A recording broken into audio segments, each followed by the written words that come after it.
আসসালামু আলাইকুম। Welcome to Abid computer academy. কেমন আছেন সবাই? আশা করি সবাই ভালো আছেন। Adobe Photoshop বাংলা টিউটোরিয়ালের আজকের ১২তম ক্লাসে আপনাদেরকে দেখাবো যে ল্যাসো টুলের ব্যবহার। ল্যাসো টুলটা কি?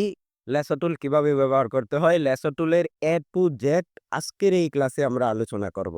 তো ভিডিওটি কেউ স্কিপ না করে পুরো ভিডিওটি দেখার চেষ্টা করবেন। তো ল্যাসো টুল ব্যবহার করার জন্য প্রথমেই আমরা দেখেন এইটা ল্যাসো টুল। এই ল্যাসো টুলে যদি আমরা ক্লিক করি, ক্লিক করার পরে আরেকটা টুল নিচে আমরা দেখতে পাই। আগের যারা ওল্ড ভার্সন ফটোশপ ইউজ করেন তাদের কাছে কিন্তু ৩ টা ল্যাসো টুল ল্যাসো টুলে কিন্তু ৩ টা টুল দেখা যায়। তো এখানে ২ টা টুল আছে।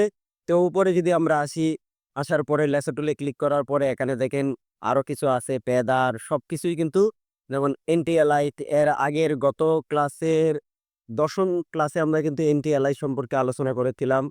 তো আজকে আমরা ল্যাসো টুলের ব্যবহারটাই দেখি। তো বোঝার জন্য ১ম এ আমরা একটা ব্ল্যাংক ডকুমেন্ট আনি। ধরেন একটা ব্ল্যাংক ডকুমেন্ট আনলাম। এখানে আমি যদি ল্যাসো টুলে ক্লিক করা অবস্থায় ল্যাসো টুলে ক্লিক করি, ক্লিক করার পরে ল্যাসো টুল ক্লিক করলাম। এখন মাউসে অবস্থায় যদি আমি মাউস ধরে এভাবে ধরে ড্র্যাগ করে যেভাবে মাউস ছাড়বেন না। ড্র্যাব ধরে এভাবে যতটুক আমি করতে চাই হাত ঘুরিয়ে ততটুক কিন্তু একটা ডিজাইন তৈরি করা যায়। দেখেন আমার কিন্তু একটা ডিজাইন তৈরি হয়ে গেছে। ঠিক একইভাবে যদি আমি মাউসের নিচের টুলে ক্লিক করি, এখানে দেখেন পলিগনাল ল্যাসো টুল। এটা যদি আমি ক্লিক করি, এটা হচ্ছে আপনার এভাবে সিলেক্ট করতে হবে। ধরেন আমি এখানে একটা ক্লিক করলাম, এখানে ক্লিক করলাম, এখানে আরেকটা ক্লিক করলাম। এভাবে ক্লিক করে কিন্তু সিলেক্ট করতে হবে। তো ক্লিক করা অবস্থায় কিন্তু আপনি চাইলে এভাবে ডিজাইন ক্রিয়েট করতে পারে। ১ম টুলটা হচ্ছে ল্যাসো টুল হচ্ছে আপনি হাত ঘুরিয়ে ডিজাইনটা তৈরি করতে পারবেন। দ্বিতীয়টা হচ্ছে পলিগনাল ল্যাসো টুলটা হচ্ছে আপনি ক্লিক করা অবস্থায়। কারণ আবার আপনাদের দেখাই, যদি আপনি এখানে একটা ক্লিক করলাম, আবার এখানে ক্লিক করলাম, এখানে একটা ক্লিক করলাম, এখানে ক্লিক করা মাউসে ক্লিক রাখতে হবে। ক্লিক রাখা অবস্থায় কিন্তু আমরা এভাবে ডিজাইন তৈরি করতে পারি। সহজ ভাষায় বোঝার জন্য, আপনারা দ্রুত সময় বোঝার জন্য যেটা করতে হবে সেটা হচ্ছে আপনি আপনাদেরকে যদি একটা ছবি ওপেন করে দেখাই, কারণ এই ছবিটা আমি ওপেন করলাম। এই ছবিটাকে যদি আমি সিলেক্ট করি, ধরেন আমি ব্যাকগ্রাউন্ডটা এখান থেকে সিলেক্ট করলাম। সিলেক্ট করা অবস্থায় এখন এই ব্যাকগ্রাউন্ড যে আমি যে এটা সিলেক্ট করছি, সিলেক্ট করা অবস্থায় এটা দেখেন আমার এখানে কিন্তু বডিতেও কিন্তু চলে আসছি।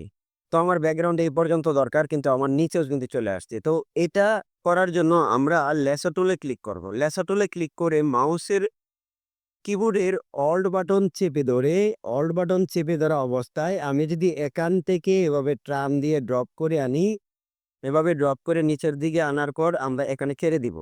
আবার এই কাছে যদি এভাবে আনি, মাউসে ক্লিক করা অবস্থায় অল্ট বাটন চেপে ধরে এভাবে ড্রপ করে আবার আগের মাথায় লাগিয়ে দেব। এখন দেখেন আমাদের কিন্তু এই জায়গায় কিন্তু সিলেকশনটা নাই। সিলেকশনটা কিন্তু আমাদের উপরেই আছে।